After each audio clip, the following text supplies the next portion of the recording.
Om Amma. Know the basics of Sanatana Dharma. Episode 31. What is the third goal of life? Kama Purusharthas by Chandrasekhar J. Dear friends, in the last episodes, we have discussed about what is the purpose of life. And we have also discussed about Dharma in various episodes. In Artha, we discussed it in the previous episode. And today we'll be discussing about Kama. That is, we require Dharma as a base. Based on Dharma, we should earn our money in a dharmic way. After earning the money in a dharmic way, we should satisfy our desires. Based on dharma and artha, and slowly we have to regulate our desires, and slowly we have to transcend all the desires and reach the moksha, that is realization of our true nature. Unless and until we transcend all our desires, we cannot get ourselves liberated from the wheel of samsara. So, dear friends, this is what it is. And this episode, we will be discussing about how to fulfill the desires, kama, in the dharmic way. Now, dear friends, if we look at the pyramid of desires, we can segregate it. At the bottom of the pyramid, we have the contemptuous desires or scornful desires. People who desire to harm others, they do even pujas they desire to harm others. There are other desires called immoral desires. There are lustful desires, to have some lustful eye on the wife of your neighbor or somebody, or taking drugs, or to covet somebody's property. These are all the desires. These are all immoral desires or adharmic desires. By having this kind of desires, we get into samsara again and again, and everything will be in a situation of suffering. Now, when you come to the other side of the pyramid, that is, we have selfish desires. Those are dharmic desires. Normally, I want to own a house. I want to get married. I want to get children. All these are all regular desires which are required for a human being to survive. These are all material desires. So, so for doing this, we pray God that we require, so these kinds of dharmic desires, and these are to be fulfilled. These are also called as kamya karmas. We will be coming to that later.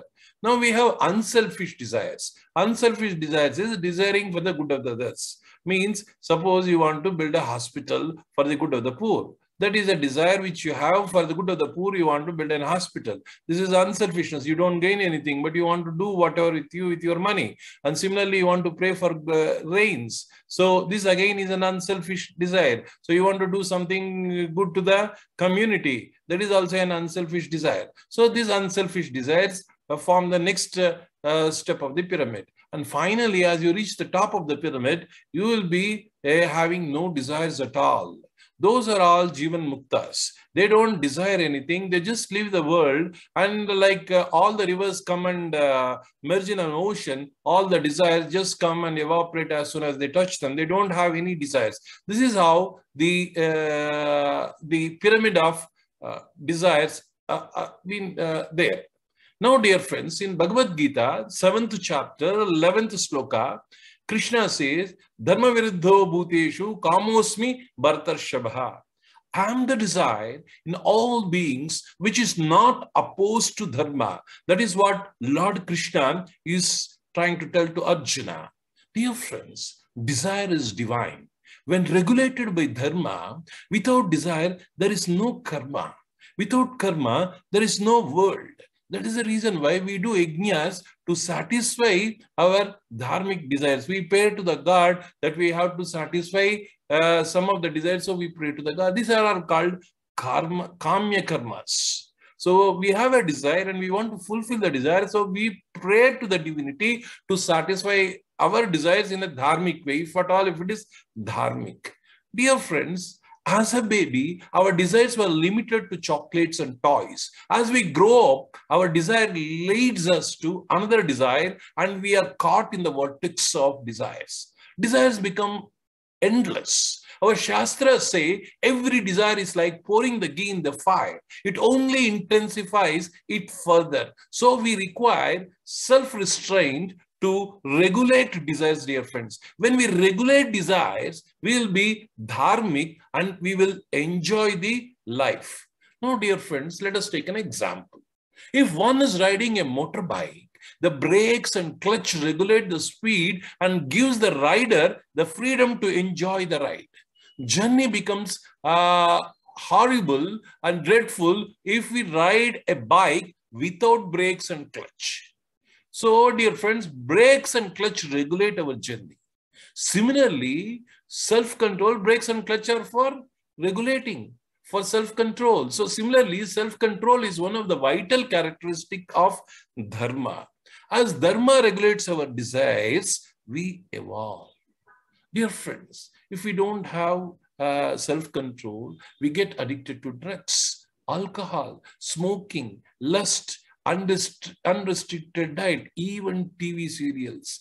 All these addictions will lead us to downfall. It will affect our mental health and physical health, and then it brings us to downfall. Dear friends, similarly, also reflect on the incidents in our day-to-day life where our desires exceeds our credit card limits. And we want to purchase many things with our small earnings. So we should be very careful about this, because karma should be regulated by dharma and artha. Otherwise, we will get into the trap of debts, and there will be a lot of family problems, a lot of mental tensions. So karma should be regulated by artha and dharma. So that is the point, dear friends. Now, in Kathopanishad, it gives a wonderful example for self-control. It compares the body as a chariot. The horses are sense organs, the mind as the reins, and the intellect as the charioteer, and the human soul as the rider. Dear friends, if one has to enjoy the life journey, the horses like senses ought to be controlled by able intellect like charioteer. He should be able to handle the mind like reins efficiently.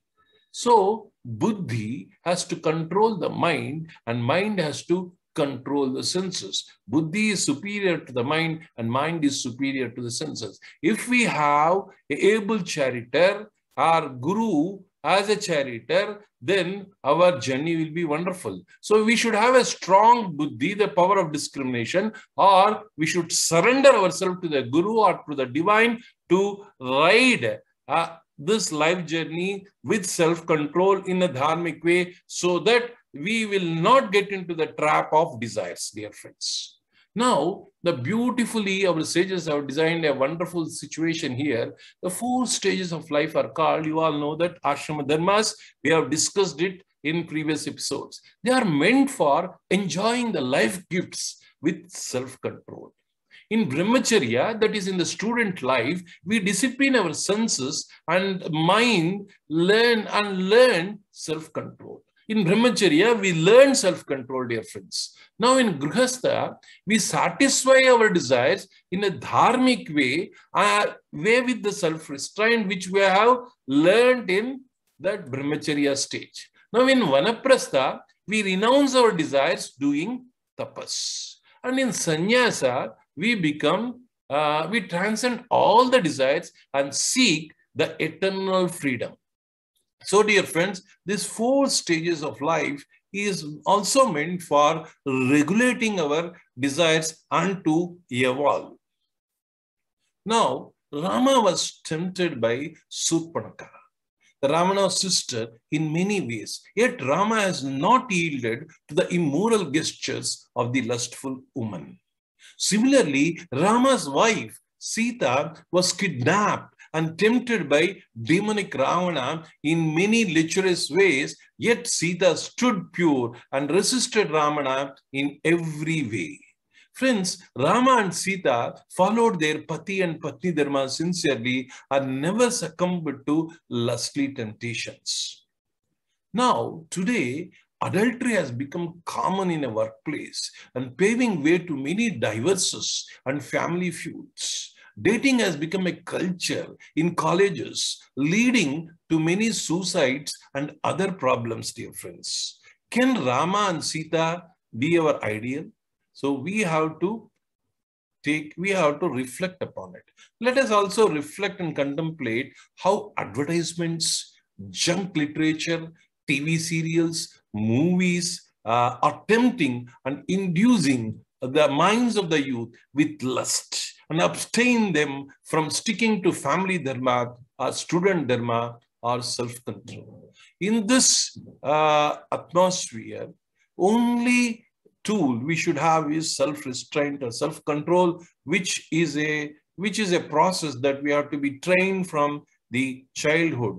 The self-discipline will make us enjoy the journey of life, dear friends. Krishna beautifully explains how desires and identification with them lead to the downfall. He says in chapter 2, 62 and 63 sloka, he wonderfully discusses all these things. He says, as we become obsessed with the objects, we get identified with them.